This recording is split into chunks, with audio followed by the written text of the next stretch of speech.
Ananya's Nana Nani Homes, a paradise for senior citizens.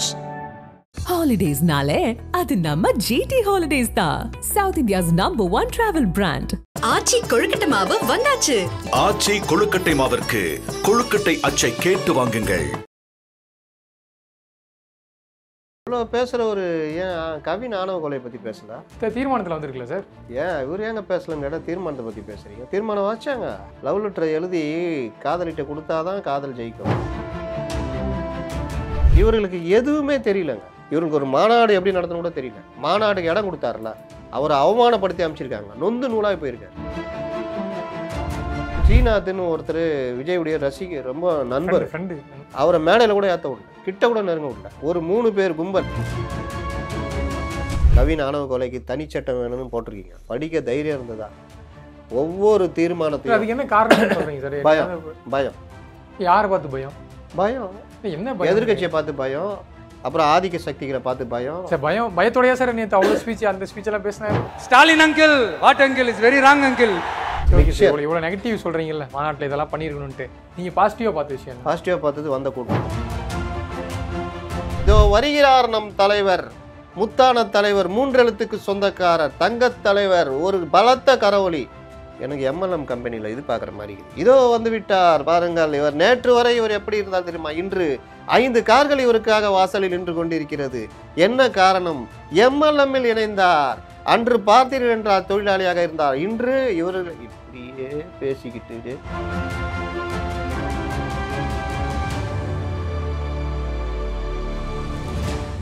வணக்கம் sir. வணக்கம். ரொம்ப உற்சாகமாக இருக்கிறீங்க போல. மதுரை மட்டும் இல்லை, ஒரு தமிழ்நாடே அதிரும் அளவுக்கு ஒரு மாநாடு நடந்து முடிஞ்சிருக்கு.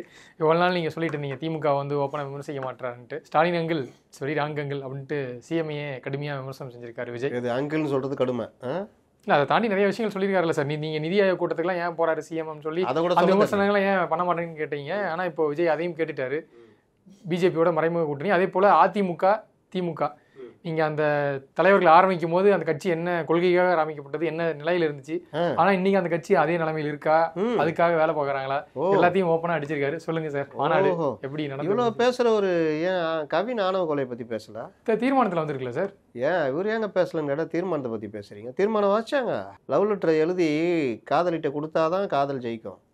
எழுதி டி ராஜேந்தர் மாதிரி பாக்கெட்டில் வச்சுக்கிட்டு அது அப்படி போகும்போது இவர் இப்படி போயிருந்தாருன்னா தோல் மீது தாலாட்டம் தான் பாடணும். புரியுதா? ஒரு தீர்மானம் போட்டு அதை படிக்க கூட தைரியம் இல்லாத ஒரு மாநாடு. இன்னொன்று நீங்கள் சொல்கிறீங்க ஸ்டாலினை விமர்சனம் பண்ணாருன்னு. இவருடைய பேச்சு முழுவதுமே இன்னொரு ஆடியோ லான்ச் மாதிரி இருந்தது, இன்னொரு விக்கிரவாண்டி மாதிரி இருந்தது. நான் சொல்கிறது அது கிடையாது. நீங்கள் பாயிண்ட் அவுட் பண்ணணுன்ற ஒவ்வொரு விஷயத்தையும் பாயிண்ட் அவுட் பண்ணி அந்த மாதிரி பேசுனது யாருன்னா சிடி நிர்மல்குமார் மட்டும்தான். மற்றவங்களாம் சும்மா. அதுலேயும் இவர் ரொம்ப மோசம். இவர் வந்து இந்த அங்கிள்னு ஸ்டாலினை சொல்கிறதெல்லாம் வந்து அநாகரிகத்துடைய உச்சக்கட்டம். இப்போ சிவாஜி கிருஷ்ணமூர்த்தி பேசினதை ஸ்டாலின் பேசினாருன்னா நம்ம என்ன சொல்லுவோம்? ஏங்க ஒரு பெரிய முதல்வராக இருக்கிறீங்க, இதுவாக இருக்கீங்க, அவர் பேசுகிறாருன்னா அது ஓகேங்க, நாலாந்தர பேச்சாளர், நீங்கள் எப்படிங்க பேசலான்னு தான் நம்ம கேட்போம். சேம் அதே தான் இவருக்கும். ஒரு கட்சியுடைய தலைவர் இன்னொரு கட்சியுடைய தலைவரை வந்து பேசும்பொழுது ஸ்டாலினுடைய அரசியலை நீங்கள் விமர்சிக்கணும். முதல்வராக இருக்கிறீங்க, துப்புரவு பணியாளருடைய போராட்டம் நடந்துக்கிட்டு இருக்குது, கோர்ட்டு இது பண்ண சொல்லிட்டு போலீஸ் அத்துமீறி பண்ணிக்கிட்டு இருக்குது, அவர்களுக்கு துணையாக இருக்க வேண்டியதுன்னு அப்பான்னு சொல்லிக்கிறீங்க. ஆனால் நீங்கள் கூலி படம் பார்க்குறீங்க. என்னங்க உங்கள் நியாயம்? நீங்கள் இதுதான் நீங்கள் மக்களுக்கு செய்கிற இதுவா அப்படின்னு கேட்குறீங்கன்னா அது நியாயமான விமர்சனம். சும்மா ஜாலிக்கு முன்னாடி 10 பேர் கை தட்டுவான்னு சொல்லிட்டு uncle it's very wrong uncle, இதெல்லாம் அந்த ஆடியோ லான்ச்சுக்கு உதவும். அந்த வர்றவங்க அந்த கலைஞ்சி போய்கிட்டே கேட்குறான் பார்த்தீங்களா, அவனுக்கு உதவும். அவன் தொண்டர்கள் உற்சாகப்படுத்துறதுல, கட்சிக்கு சார்ந்த தொண்டர்களை ஒரு உற்சாகப்படுத்துற தொண்டர்களை உற்சாகப்படுத்த நீங்கள் தனியாக கூட்டம் நடத்திங்க. மாநாடுன்றது இது கிடையாது. ஒரு மாநாடு என்பது தாவேகாவுடைய அரசியல் நிலைப்பாடு என்ன, அந்த தீர்மானங்கள். மாநாடுனா இப்போ கல்யாணம்னா என்ன இருக்கும்? போய் மாப்பிள்ளையை வாழ்த்துறீங்க, அடுத்து நம்ம என்ன சொல்லுவோம்? சாப்பிட்லாமா, இல்லை சாப்பிட்டு போகலாமா, கும்பல் ஜாஸ்தி இது சாப்பிட்டு போகலாமா, இதனை கேட்போம். அப்போ கல்யாணம்னா சாப்பாடு. கல்யாணத்துக்கு போய்ட்டு என்ன சொல்லுவீங்க? என்ன ஏன் சாப்பாடு போட்டான், ஒன்றுமே இது இல்லை, சரியில்லை சொல்லுவோமா மாட்டோமா? அப்போ கல்யாணத்துக்கு சாப்பாடு எப்படியோ மாநாட்டுக்கு தீர்மானம் முக்கியம். அப்போது மாநாடுன்றது வந்து மாநாட்டின் மூலமாக தாவேகாவுடைய நிலைப்பாடு, விஜய் மற்ற நிர்வாகிகள் என்ன நினைக்கிறாங்க, கட்சியோடைய நிலைப்பாடு கடத்துறது. உங்கள் ரசிகர்கள் வந்துடுவோம், அவன் நீங்கள் என்ன பேசணும் இல்லையா, விஜய் பார்த்துறம்பா போகிறம்பா, ஏன்பா போகிறீங்க, அவரை பார்த்துட்டு நல்லா போகிறோம் போ, ஏன்பா அவர் பேசுறது அதை நான் யூடியூப்பில் பார்த்துக்கிறேன் போ அப்படின்ற லெவல் தான் அவங்க இருப்பாங்க. அவங்களுக்கு அது மேட்டரே கிடையாது. பொதுவான மக்களுக்கு மாநாடு தாவேக்கா எந்த ரூட்டில் பயணிக்க போகுது, என்ன அரசியலை எடுக்க போகுது, சார் அதான் சொல்லிட்டாங்களே சார், கொள்கை எதிரி சொல்லியாச்சு, அரசியல் எதிரி சொல்லியாச்சு, திமுகவையும் அப்படியுமே விமர்சிச்சாச்சு, மோடி அவர்களையும் விமர்சிச்சாச்சு, நீட் தேர்வு ஏன் கொண்டு வந்தவங்கலேருந்து கீழடி அகழ்வாய்வு வந்து மறைக்க பார்க்குறீங்க தமிழரோட அடையாளத்தை சொல்லியாச்சு. இதுக்கு மேலே என்ன பேசணும்? அவன் அரசியல் நிலைப்பாடு இதுதான் சொல்லியாச்சு. கூட்டணிக்கு நான் போக மாட்டோம். ஒரு படம் வருதுன்னா ட்ரைலர், அப்புறம் என்னென்ன பேர் வச்சுருப்பாங்களே, என்னது ட்ரைலரு வேறு, நமக்கு தெரிஞ்ச ட்ரைலரு, அப்புறம் அதுக்கடுத்து ஆடியோ லான்ச்சி படம். ட்ரைலரில் என்ன வரும்? அந்த படத்துடைய சில காட்சிகள் ஒரு 3 நிமிஷம். டீசரு அதே தான். நாங்கள் படம் டீசர் போட்டோமே, ட்ரைலர் போட்டோமே, அதான் படம்னா இவர் பண்ணுறது அதுதான். அப்போது நீங்கள் டீசர் தான் போட்டோமே, ட்ரைலர் தான் போட்டோமே, இதான் படம்னு சொன்னால் அப்படி தான் இருக்குது. படம் என்பது முழுமையாக என்னையா கதை எடுக்கணும், என்ன நடக்குது, எப்படி வராங்க, கிளைமேக்ஸ் என்ன, அது என்ன இதுன்னா தானே.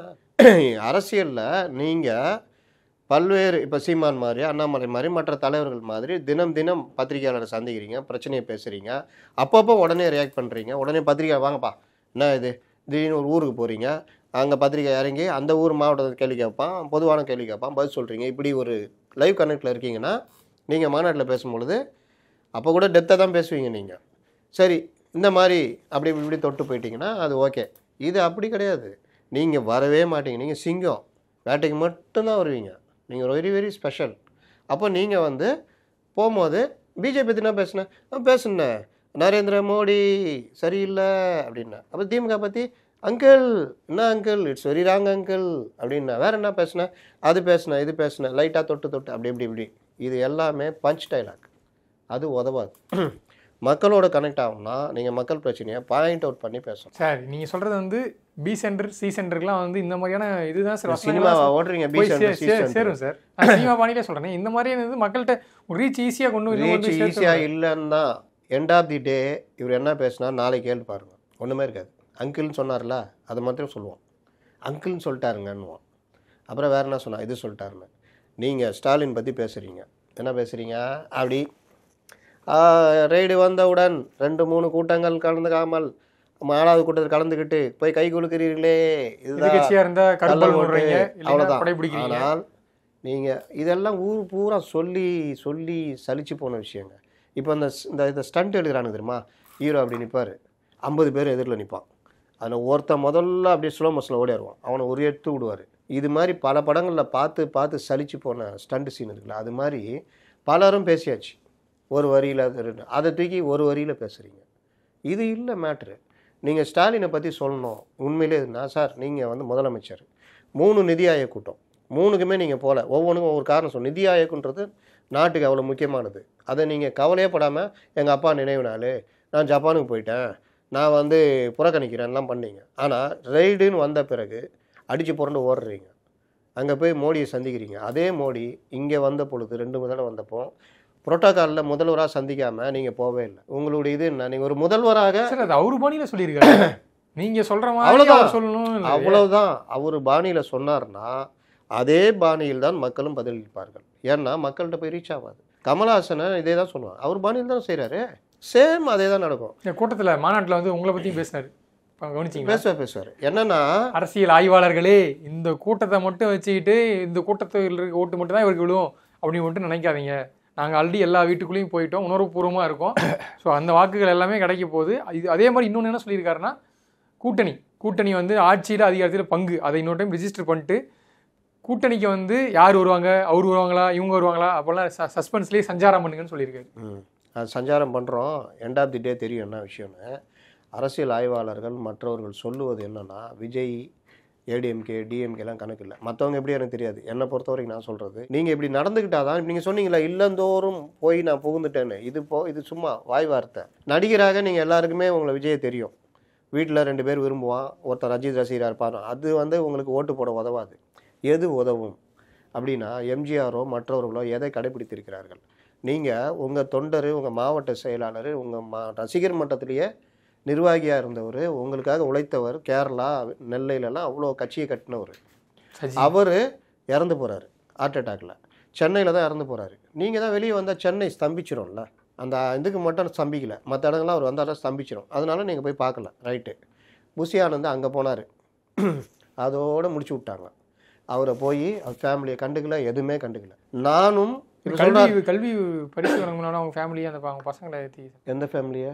சஜி அவங்க ஃபேமிலி தான் சார். கல்வி தொகை உதவி தொகை கொடுக்குறாங்கல்ல. கல்வி உதவி கொடுத்தா போதுமா? ஏங்க சரி, எல்லாத்தையும் வந்து பொது அந்த மேடையில் மேடையில் நீங்கள் இருந்தால் சொல்லுங்கள், நான் தானே கேட்குறேன், எனக்கு பதில் சொல்லுங்கள். இருந்தால் நான் சொல்கிறேன், விஜய் இப்படி பண்ணார், என்ன எம்ஜிஆர்னா எங்கள் சொந்தக்காரா? நாங்கள் வந்து எம்ஜிஆர் இருந்த காலத்திலேயே நாங்கள் திமுக ஆதரிச்சிருந்தோங்க, எம்ஜிஆரை விரும்புவோம் படத்தில். ஆனால் எங்கள் தலைவர் கலைஞர்னு நாங்கள் இது பண்ணுவோம் அப்படி. ஆனால் இன்றைக்கி எம்ஜிஆரை ஏன் சொல்கிறோம்? நீங்கள் நான்லாம் ஏன் எம்ஜிஆரை வல்லன்றதுல உங்களுக்கு யாருக்காவது மாற்றுக்கிறது இருக்கா? உங்களுக்கு எதாவது செஞ்சுருக்காரா? இல்லை உங்கள் அப்பா அவங்க தாத்தாக்கு, எங்கள் அப்பா எங்கள் தாத்தாக்கு ஒன்றும் கிடையாது.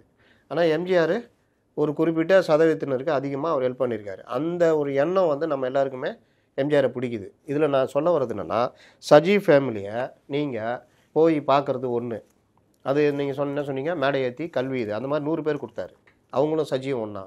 சஜி படத்தை நீங்கள் இறந்த உடனே 2-3 இது நடந்தது, அதில் திறந்து கூட வைக்கல, அவர் நினைவு கூறோடு இல்லை, ஒரே ஒரு அஞ்சலி தீர்மானம் 10 பொண்ணாக போட்டு போயிட்டீங்க. இந்த மாநாடு சஜி இறந்த பிறகு நடக்கிற தென் மண்டல மாநாடு, தென் மாவட்டங்கள் நடக்கிற மாநாட்டில் சஜி அரங்கன்னு ஒன்று வைக்கலாம்ல, 2 பேனரு சஜி அரங்கம் நினச்சி தொண்டை என்ன சொல்லுவான், அறா மாவட்ட செயலாளர் பேரில் அரங்கம், மறக்காத கட்சியா எங்கள் கட்சி சொல்லுவானா மாட்டானா? இந்த மாநாட்டில் நீங்கள் கலந்துக்கிட்டு 2 நாள் முன்னாடியே போயிட்டீங்க. அங்கே ஏன் நீங்கள் நெல்லைக்கு போகிறதுக்கு எவ்வளோ நேரம் ஆகும்? போய் அந்த குடும்பத்தை பார்த்துட்டு வந்தால் இன்னும் தொண்டை சந்தோஷப்படுவான்ல. இப்போ நீங்கள் சொல்கிறீங்களே ஒவ்வொரு இல்லத்தில் வந்தால் பிறகு தான் கட்சியை ஆரம்பிச்சுக்கிறோன்னு. 3வது விஷயம், சஜி ஃபேமிலியை மாநாட்டில் கூப்பிட்டு கௌரவிச்சிருக்கலாம்ல. இவர்களுக்கு எதுவுமே தெரியலங்க. இவருக்கு ஒரு மாநாடு எப்படி நடத்தணும் கூட தெரியல. மாநாடுக்கு இடம் கொடுத்தாருல, அவரை அவமானப்படுத்தி அமைச்சிருக்காங்க, நொந்து நூலாக போயிருக்காரு. இன்னொரு ஒரு மூத்த வழக்கறிஞர் இதுக்கு எல்லா இதுவும் பண்ணவர், 5 மணி நேரம் நிற்க வச்சு சாப்பாடு கூட இல்லாமல் நிற்க வச்சு போயா அப்படின்னு தோர்த்து விட்டுருக்காங்க. ஒருத்தரை போட்டு அடிச்சிருக்காங்க. ஸ்ரீநாத்னு ஒருத்தர் விஜயுடைய ரசிகர், ரொம்ப நண்பர், அவரை மேடையில் கூட ஏற்ற விடல, கிட்ட கூட நெருங்க விடல. ஒரு 3 பேர் கும்பல். இல்லை அது ஏன் சார் ஏற்றணுன்றேன். இப்போ அவர் வந்து நண்பர், ஓகே வந்திருக்காரு, ஆடியன்ஸாக வந்திருக்காரு, பார்த்துட்டு போட்டோம். அவர் ஏன் நீங்கள் ஸ்டேஜ் விஜயோட ஃப்ரெண்டுங்கிறதுக்காக நீங்கள் ஸ்டேஜில் ஏற்றணுன்ற ஏதாச்சும் ப்ரோட்டோகால் இருக்கா? விஜயோட ஃப்ரெண்டு மட்டும் இல்லைங்க, அவர் ஒரு மீனவ பிரதிநிதி. நீங்கள் உங்கள் கட்சி நடத்துறீங்கன்னா வெறுமனே விஜய் வச்சு ஷோ காட்ட முடியாது. எந்த கட்சியும் அந்த வேலையை செய்யாது. ஆனாப்பட்ட எம்ஜிஆரை அவருடைய ரசிகர்களாக இருந்தவன் தான் அவர்கிட்ட கட்சியில் அடைஞ்சி வந்தான். அதுக்காக ரசிகர்கள் நான் இருக்கும்போது நீலாம் என்னடா டிக்கெட் வாங்கி பார்த்தவன் மாதிரிலாம் பண்ணல. இதில் உட்கார வச்சார், அவர்களை தலைவர்களாக காட்டினார், அவர்கள் தலைவர்களாக வளர்ந்தார்கள். இன்றைக்கி திருநாவுக்கரசர்லேருந்து பலரும் எம்ஜிஆருடைய ரசிகர்கள்லேருந்து வந்தவங்க, அப்படிலாம் கொண்டு வந்தார். எம்ஜிஆர் பதவி ஏற்ற உடனே அமைச்சர்களாக அவர்களை ஆக்கிட்டு அவர்களை கூட்டிகிட்டு போய் அமைச்சர், இன்றைக்கி எந்த மினிஸ்டரும் செய்யலை, எந்த சீஃப் மினிஸ்டரும் செய்யலை, கூட்டிகிட்டு போய் உட்கார வச்சு பின்னாடி நின்று ஃபோட்டோ எடுத்து வெளியிட்டார். எல்லா அமைச்சர்களையும் பண்ணார். அவெல்லாம் அப்படியே தயங்கிட்டு தலைவர் உட்கார். என்னன்னா மெசேஜ் நான் மட்டும் இல்லை, இவன் அடுத்து நகர்ந்துச்சு. ஜெயலலிதாவை எம்ஜிஆர் கொண்டு வரணும். நீங்கள் கேட்குறீங்கல்ல, நீங்கள் ஒவ்வொருத்தரையும் தளபதிகளாக உருவாக்குனாதான் அந்த கட்சி அடுத்த நோய் நகரும். இதை தான் நான் சொல்கிறேன். மைனஸ் நீங்கள் புஷி ஆனந்த் இருக்கார், இவர் விஜய் பேசுகிறாரு, அதுக்கு முன்னாடி புஷி ஆனந்த் பேசுகிறார். புஷி ஆனந்த் யார்? பொதுச் செயலாளர். புஷி ஆனந்தை வச்சு மாநாடு நடத்த முடியுமா அப்படின்னு கேட்டாங்க. அப்படின்னா நீங்கள் கூட என்கிட்ட கேட்டீங்க, நடத்த முடியுமான்னு கேட்டார். அதுன்னு புஷி ஆனந்த் பொதுச் செயலாளர். புஷி ஆனந்தை வச்சு மாநாடு நடத்துகிறீங்க. மாநாட்டுக்கு முன்னாடி புஷி ஆனந்த் பேசுகிறாரு. உலகமே தாவேகாவுடைய பொதுச் செயலாளர் புஷி ஆனந்த் என்ன பேசுகிறான்னு பார்க்குறது. திமுக தலைவர் முதல்வர் ஸ்டாலின்லேருந்து எதிர்கட்சி தலைவர் எடப்பாடியிலேருந்து பல்வேறு கட்சி தலைவர்கள் பார்த்துட்டு இருப்பாங்க. சீமான்லேருந்து பலரும் விஜய் என்ன பேசுகிறாரு, கட்சியுடைய பொதுச் செயலாளர் புஷி ஆனந்த் என்ன பேசுகிறாரு ஒன்று சொல்லுங்கள். ஒரு சின்ன பையனை ஏற்றி லயலாமணி ஏற்றி விட்டால் கூட 10 பேசுவாப்பில். ஒன்றாச்சா? மற்றவர்களும் பார்த்தீங்கன்னா சப்ஜெக்ட் இல்லை. சிடிஆர் நிர்மல்குமார் மட்டும்தான் பாயிண்ட் அவுட் பண்ணி பேசினார், இன்றைய அரசியலில் பேசினார். அவருக்கும் என்ன பயம்னா நாளைக்கு ஏற்ற மாட்டாங்க மேடையில், லிமிட்டாக பேசிட்டு இறங்கிட்டார்ல. மாநாட்டில் நான் சொன்னல சாப்பாடு தான் முக்கியன்ற மாதிரி தீர்மானம் தான் முக்கியம். நீங்கள் உங்கள் கட்சி எந்த பாதையில் பயணம்னு நீங்கள் 5-6 தீர்மானம், அற்புதமான தீர்மானம் போட்டுருக்கீங்க. போட்டதை படிக்க தைரியம் இருந்ததா?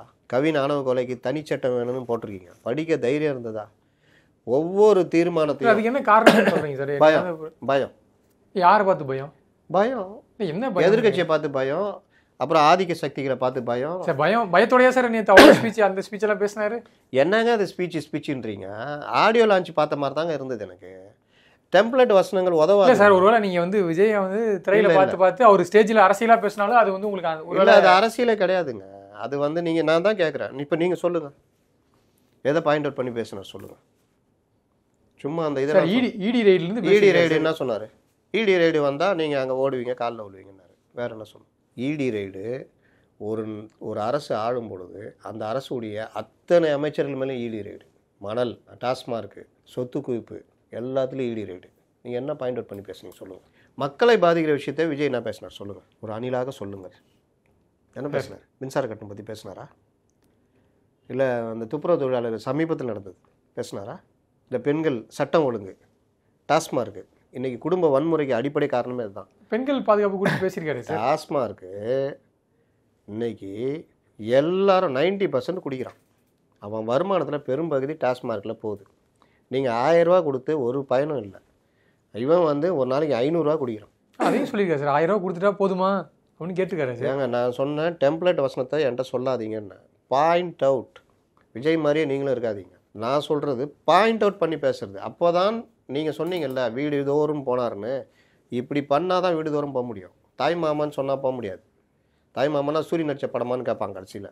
அது என்னன்னா நீங்கள் பாயிண்ட் அவுட் பண்ணணும். இப்போ பெண்களுக்கு என்ன பிரச்சனை? ஏங்க இலவச பேருந்து விட்டீங்க, விடியல் பயணம்னு சொன்னீங்க, 4 பஸ்ஸு ஓடுறதுல ஒரு பஸ்ஸுங்க. இன்றைக்கி அந்த மக்கள் வந்து அவதிப்படுறாங்க. கண்டக்டர் அவமானமாக பார்க்குறாங்க.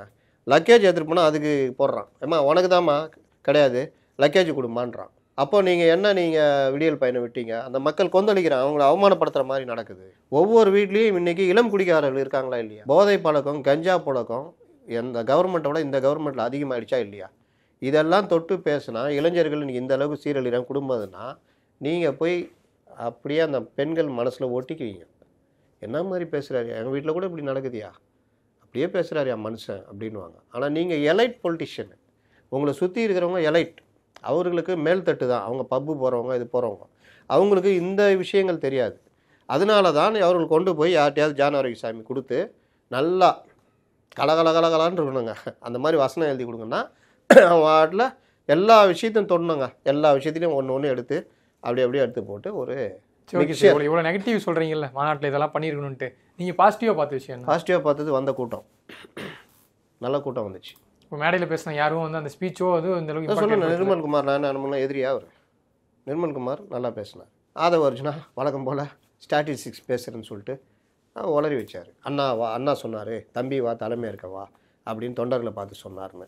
அண்ணா சொன்னது நாவலர் நெடுஞ்செழியனை 65 மாநாட்டில் பொதுச் செயலாளராக வரும்பொழுது தம்பி வா தலைமை இருக்கவான்னு அண்ணா சொன்னார். இதுதான், வேறு என்ன சொல்கிறது? நான் நீங்கள் எப்போவுமே மேலோட்டமாக சொல்கிறத விட நான் உள் விஷயங்களை கட்சியில் தொடர்பில் இருக்கவங்கள்ட்ட கேட்டு நான் பேசுகிறேன். இல்லை சார், நீங்கள் சொல்கிறீங்க தீர்மானம்லாம் வாசிக்காத காரணம் பயம் அப்படின்றீங்க. எதுக்காக பயம்? சார் நீங்கள் வேறு ஏதாவது காரணம் சொல்லுங்கள். நான் சொல்லிட்டேன் பயம். ஒரு மக்கள் சந்திப்பு நேரடியாக நடத்தணும்னு சொல்லியிருக்காரு. நான் மக்கள் நேரடியாக போய் பேச போகிறேன். கல்யாணம் நடத்துறீங்க, சோறு போடல, கஞ்சத்தனத்தினால சோறு போடலையான்னு நான் சொல்கிறேன். இல்லை அதெல்லாம் காரணம் இல்லைங்க, அவர் அப்புறமா அங்கங்கே வந்து அவங்க வீட்டுக்கு பார்சல் வாங்கி கொடுப்பாருன்னா நான் கேட்டதுக்கு நேரடியாக பதில் சொல்லுங்கள். மாநாட்டில் தீர்மானம் நிறைவேற்றிட்டு வெயிலில் தொண்டர்கள் காத்திருக்காங்க. வெயிலில் தொண்டர்னா உங்கள் நிர்வாக திறமைன்மைங்க. மாநாடு போடுறவங்க எப்படிங்க போடுவாங்க?